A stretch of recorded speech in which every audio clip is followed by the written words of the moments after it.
hacer un breve videíto sobre R y particularmente el origen de R. Me faltó comentar algunas cosas.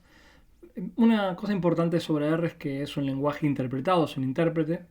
¿Qué es un intérprete? Un intérprete básicamente es una cajita. Estas cosas los cuento porque no tengo por qué presuponer que todos tienen una formación muy sólida en computación o en programación, entonces me parece que por ahí puede venir bien.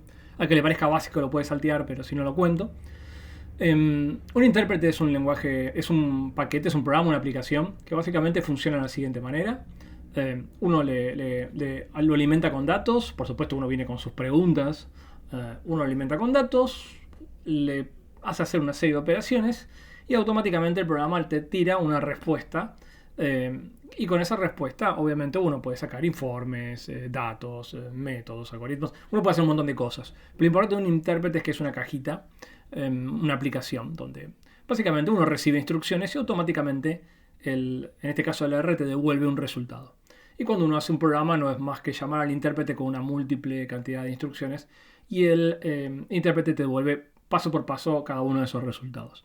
Es un intérprete en oposición a un lenguaje compilado, como por ejemplo el C, que en general suelen ser más eficientes, más rápidos, pero suelen ser menos flexibles de alguna manera y de alto nivel. Y es muy común que los lenguajes muy expresivos de muy alto nivel sean interpretados. El hecho de que sea interpretado le da, entre otras ventajas, lo hace muy fácil de integrarse en cualquier proceso productivo. La imagen de fondo en realidad es una imagen de la IDE que yo utilizo para utilizar R, que se llama RStudio, que es una de las más comunes.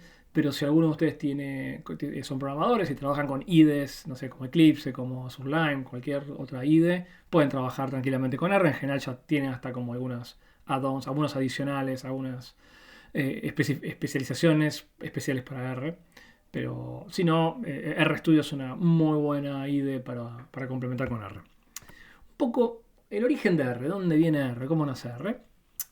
Bueno, a veces uno piensa que estas cosas son nuevas. No, claramente no son nuevas. El proceso de adaptación tecnológica en general es lento, lleva varias décadas. Y R nace a mediados de los 70. Lo creó una persona que se llama John Chambers. Hasta hace poco estaba vivo, creo que está vivo. Y lo creó en un lugar que en ese momento se llamaba los laboratorios Bell. Y lo que creó no fue el R, obviamente, sino que fue un lenguaje que llamó el lenguaje S. En esa época era común ponerle nombres a los lenguajes de una sola letra, como el C, por ejemplo. Bueno, lo llamó el lenguaje S.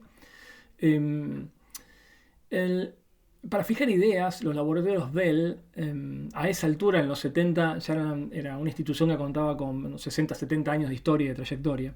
Y para tener alguna noción de que fueron los laboratorios Bell, que después se convirtieron en AT&T en Estados Unidos, entre otras cosas fueron los creadores de los inventores del teléfono celular, el láser, el protocolo DSL, celdas solares, fibra óptica, satélites de comunicación no me sale la palabra, perdonen, ¿cómo se llaman estos? Los radares de comunicación. Para que tengan una idea, todas estas cosas son geniales, pero nada de esto se compara a lo que crearon estos tipos en el año 48, que es la imagen más chiquitita que está acá, que es el transistor. Quizá el responsable de la revolución que estamos viviendo ahora y en los últimos 70 años. La historia sigue un poco así. Los laboratorios Bell, que ya estaban un poco en decadencia en los 80, venden en el año 84 la licencia de S y una serie de empresas privadas empiezan a empujar el lenguaje S. Entre ellas crean un producto que se llama S+, que sigue actualmente hoy en día y muchas empresas lo utilizan. Pero en los 90, creo que son neozelandeses, cuyos nombres empiezan con R. El mito dice que la palabra R viene de la R de Ross y de Robert, y Haka y Gentleman, lanzan el proyecto R, que empiezan a trabajarlo en los años 90, con la idea de, estos tipos se dan cuenta que el lenguaje es muy bueno, es muy útil para hacer análisis de datos, y piensan en hacer un proyecto que sea libre y de código abierto, comunitario, basado en el S, especializado en análisis de datos. Y empiezan a trabajar en el año 91 y les lleva más o menos una década hasta que la primera versión estable y cerrada aparece en el año 2000-2001. Y es la primera versión de R. O sea, estamos hablando hace 20 años. Y bueno, hoy por hoy ya sabemos, cuenta con más de 2 millones de usuarios, decenas de miles de colaboradores y este número es ridículo. 100 grandes empresas, nada, es falso, deben ser miles. Es muy difícil no utilizar una parte del proceso algo de R. Eh, mm, ¿Cómo funciona el ecosistema de R? El ecosistema de R a grandes rasgos funciona de esta manera. Hay un core team que se llama, es el Airbase, es el que desarrolla la base, el núcleo del R. Esto son algunas decenas de desarrolladores, no es un grupo demasiado grande. Pero después sigue hay miles o decenas de miles de personas que son considerados desarrolladores o colaboradores, que básicamente lo que hacen es extender las capacidades del lenguaje mediante la creación de paquetes o librerías, los famosos packages de R, que hoy por hoy hay más de 15.000.